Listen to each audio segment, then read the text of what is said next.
Yes, guys, and a welcome from me. This is Championship Manager 0102, the king of the dugout, Season 2. We come to the end of the Feb month, and it really is starting to hot up now all over the shop. So let's fire it up then. We've had a lot of activity going on in the old king of the dugout, and I'll just reiterate a few things really. The gimmicks that Mark Whittaker contributes are, for me, fantastic. This really puts an emphasis that this isn't just a management game, this is play by mail, because you're in charge of a football club, not a football squad. You know, so the things that Mark does in terms of the money and the stuff, and he does a lot of work on it. He does the equal amount of work to what I do, but on a different sort of concept. So we've had a lot of interaction, and it's a lot of stuff is involved for Season 3. And I'll go through them with you afterwards. So first things first then, let's show you how Season 2 is flaring up then. Let's start then with the Premier League. 10 games to go, and Jesper Ronman is leading the way from Trunky in second, and Stuart Danton is in fourth. Now, just to remind you, it is top 3 for Champions League. I fancy Danton to do it, to be honest with you. He has to do it. He really has to do it. But Jesper, let's not take anything away from Jesper. He is doing superb because he never really, last season he got promoted in second place behind Trunky. He still hasn't got the strongest team in the world, but he's been very shrewd and definitely needs a lot of recognition for this. It was a bigger gap actually. He didn't have the greatest month in the world, by no means. He actually lost a huge game to Pathetico, then got thrashed out the FA Cup, drew with Chelsea, so it was a bad month, and the wheels might have fallen off. I tipped Pathetico Madrid to win the title at the start of the season, and Degeneration to put up a force. I didn't tip AC Run Mansion, to be fair, so you know what, I've lost my fiver. Trunky had a very, very good month, and he overturned a 1-0 deficit in the League Cup to book his place in the final of the League Cup. He's going to get money for that. I think we agreed 4 million for a cup win, 2 million for runners-up, 1 million for semi-final. Well, he's going to the final. He's going to the final, and inevitably he'll go into the Champions League as well. But yeah, it was a great month from him. And in all fairness, he's had to deal with a lot of shit this season. He had that bad chance card in the first month. He had players injured. I know we've all had injuries and shit, but what goes around comes around. For Stuart Danton, it was a tough one. It's been a tough time for him. He lost to Jesper last month in January. He is in the FA Cup though. More about that in a moment. A draw with Liverpool. He will be gutted. So that's where we're at in the Premier League. Into the First Division, Matt Collier-Brown is absolutely killing it. Still unbeaten. And probably a bit pissed off to only be 7 points clear with his game in hand. But he's hit century goals, but he really is killing. There's no doubt he's got in my opinion, he's got the strongest team in the division. He built really well. Some of his signings, he's built really well. He's got a few injuries going on there, though. I think that I read Etex Beria is out. Yeah, he got a shocker. Although, yeah, it'd have been a bit gutted. I don't think Etex Beria's been a main starter for him. Vieira, let me just have a look. He's had a couple of red cards. Shock horror. So, you've got to give him credit where it's due. Don't get me wrong. He's got the strongest team, but you still can't ignore the fact that he is unbeaten. And also, he's through to the FA Cup quarter-finals. More about that in a moment. But he thrashed AI. And I did see this. The game that he slipped up on last month was that there. Little story behind Anelka. Anelka, he could have pre-arranged to have arrived, but he pulled that deal, so it was quite ironic to see that happen. More about that in a moment. Okay, so Almo, Soylent Green, very, very deja vu here for Almo. He was up in second, third all season, and then bowed out in the playoffs at the end of the campaign, and he's not in the greatest position whilst Trump Towers have a game in hand. Trump Towers, of course, managed by Miga Dante, who is still riding high in the UEFA Cup. He's got 1 foot in the quarterfinals there. He'll be gutted he went out the FA Cup, but he went out the FA Cup, he went out the League Cup early on, but he had a good month in February, and if he wins his game in hand, he's in the top 2.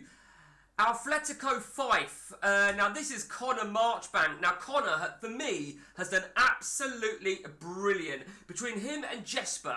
And the reason I say that, right, is because he had half the budget. He only came in for season 2. He had half the budget, and he really had to scrape the barrel to get some deals over the line and get some mediocre players. And there you see, he's in the top 4, shall we say. He's in the League Cup final. He took out Paget Rangers. He's in the FA Cup quarterfinals, knocking out, of course, Jesper Ronman.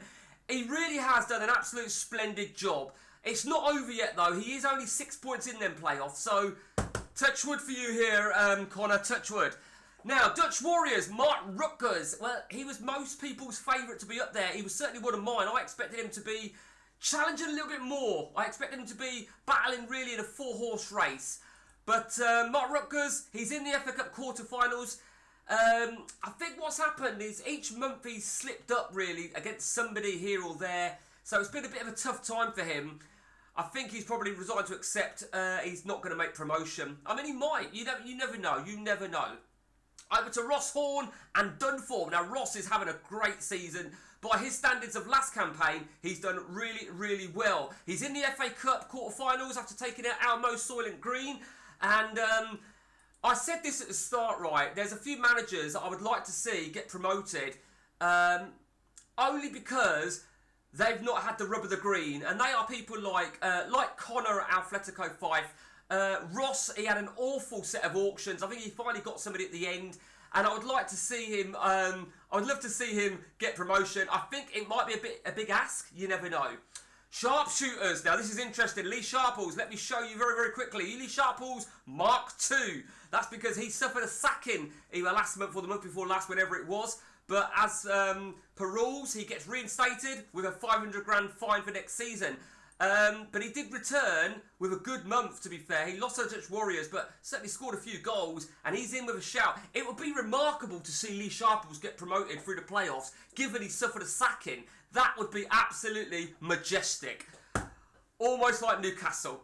Glasgow United, William McGregor. Again, this is one of those that I would love to see do well, but it's deja vu all over for William McGregor.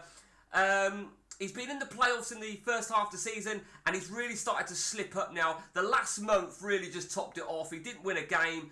Tell a lie, he did. But he drew 2, he lost 2, and he got knocked out in the FA Cup in January. I do feel for him. But he's not out of it yet. Sam's Bastards. Now, Sam had a shit season last campaign. He had a tough start this one, or he had a tough run, but he's had a good run of late. 9 points off the playoffs, got a game in hand. You never know, Sam. Look, Sam had a good month, actually. He's in the FA Cup quarters. It just feels like everyone's in the FA Cup quarters, don't it? Sam's had a really good run. He's had a good run. I'd love to see him make them playoffs, but he's going to need a little bit of luck. Trevor Choi, Paget Rangers. Well, we said, didn't we, that he got knocked out of the League Cup semi-final after drawing the first leg 1-1. He lost the second leg at home, and he will be absolutely furious. He is into the FA Cup quarter-finals. Can he make the playoffs? Oh, I don't know. It's a tricky one. Into 11th place now then. Gary Hanks, North London is red. And let me point out, for the second time in 2 seasons, Gary Hanks, Mark II, he was sacked and he had to get rehired in December. It was December we suffered the sackings. It was all of them. And Gary didn't actually have a bad month, to be honest with you. Although all his wins are against AI, he won't give a shit. You know, he just wants to end the season as respectable as he can. And finally, Sunday Strikers, Philippe Dirala, also Mark II, also got sacked in December. But he's also having an absolute fucking shocking season. As he's struggling in 13th place. As you can see, he's out the FA Cup. He didn't have the greatest month. So I think from the 3 sacked guys' perspectives, Lee Sharples, what a recovery. What an absolute recovery. Quick look now then. Nobody is on that, which is good to see. Very good to see. Of course, the likes of Philippe, Lee and Gary, they're not going to, I've retired their old manager and re-added them. They get a fine, but it's all about being named and shamed, but it is what it is. Okay, let's take a look now then at the FA Cup quarter-final draw. Dark Destroyers against Paget Rangers. I fancy Matt to win that. Sam's Bastards against Dunthorpe. That is a tricky one. I think Sam's going to edge that. I do think Sam's going to edge it. Degeneration against Dutch Warriors. I think whoever wins that game, I tip to win the cup. Leeds against Atletico 5. Now, I really want Connor to win that. I think Connor is probably the favourite, but I bet you he loses. That's just a hunch. I bet you it'll be sod's law. The problem is for Connor, he's having such a good season, nothing's confirmed, then it could all come crashing down. I don't want to jinx it here for you, Connor, but it could all fall apart. But on the flip of that, you could be celebrating fuck knows what. Okay, so let's take a look now then at the awards. So the Young Player of the Month. Now, Trevor Choi, there you see, we've done 7 awards. He's picked up 5 Young Player of the Month awards. Absolutely brilliant. He's going to earn a few quid for that. I mean, that alone, £2.5 million just for that alone for you. And of course, you can see Williams got one there as well, as has Connor. Player of the Month. The Dark Destroyers have got 3 in there. So that's 800 grand a pop, £2.4 million. Connor's got one there again. Connor and Sam and Almo, as well as Migadonte. And of course, Manager of the Month. Well, Almo's got 3 of them, so 3 million quid alone. 2 for Matt, 2 for Mark Rutgers.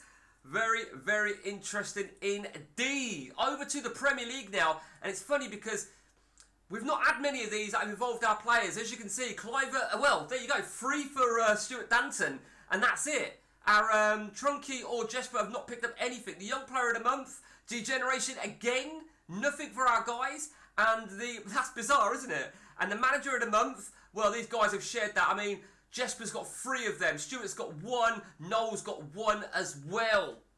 Well, what can you say? Let's just remind ourselves now on the UEFA Cup then. Miga Dante has 1 foot in the quarter-finals. Come on, Miga. Come on, you can do it. Let's just remind ourselves now then of the League Cup then. The final will be this month, the month of March. I think we said it was the 30th, didn't we? 31st. Let me remind you, particularly for you here, Connor. Here's Connor again. You win this game, Connor, and I think you'll find that's going to be a UEFA Cup spot. No pressure. It won't make no difference to Trunky because he'll more than likely be in the Champions League anyway. And it won't work with the League Cup that if Trunky wins it, it goes to the runners-up. It doesn't work like that on the League Cup. It does on the FA, not on the League. So a lot of pressure there for a European spot for Connor, who really has had a magnificent... I mean, to be fair, right, let's be honest. Lee Sharples, he's had a good month. If he can get into the playoffs, then I think it'll be a successful month. I really do. I think Sam's had a great month, a great season. You know, he endured a really difficult campaign last season. Don't take nothing away from Matt Collier-Brown. He's unbeaten. You know, he's unbeaten at the top there. Soylent Green Mo, he's having a great season, and so on and so on and so on. Okay, so let me now tell you something very, very quickly. Just need to pull something up. So you may recall, did I say this agent deal? So basically, we have got some breaking news where Mark set up a gimmick where all the managers were given an option to choose an agent. They would pay some money for an agent. The money, and then that money's already come out their bank because I've updated the finances, and then they've then been given access to a load of players that they can sign at CPU value. One of which, of course, was Anelka for Matt Collier-Brown. Now, let me tell you, the confirmed deals are Lee Sharples at Sharpshooters will be buying Hernan Crespo for £12 million. He will sign at the end of the season before the auctions. He had the opportunity to say no, and Crespo would hit the auctions. Had he have done that, he wouldn't have been able to bid for Crespo should he come on the auctions. Connor Marchbank will be signing Ronaldinho for £8 million. Stunning signing. That's a great fee as well. Stuart Danton will be buying Cristiano Donny for 6.25 million. I'm probably going to round that to 6.2. 6.25. Stuart Danton will also be signing Andre Pirlo for £5.5 million. Let me remind you, Mark had done these gimmicks for money, and Stuart Danton hit the jackpot with 15 million. That's why he had the money to take a big investment. Philippe Dirale will be bringing in Stevic and Tiernan for 2.5 and 1.4 million pounds. Trevor Choi will be buying Nicholas Medina for 1.4. Matt Collier-Brown will be buying Kenny Cunningham for £1 million and Branko Boskovic for £1 million. Stuart Danton will be buying Andre Milevski for 200 grand and also Alonso Solis for a free. And they're the agent deals that will be signing at the end of the season. Those deals cannot be pulled now because the guys will have the money because they're going to have accrued potentially prize money and season ticket money as well. And of course, they've been making money here, there, and everywhere. That's not all though, guys. That is not all. We've got other stuff going on at the end of the season, for the start of season 3. We have got assistant managers. Now, let me remind you what assistant managers is.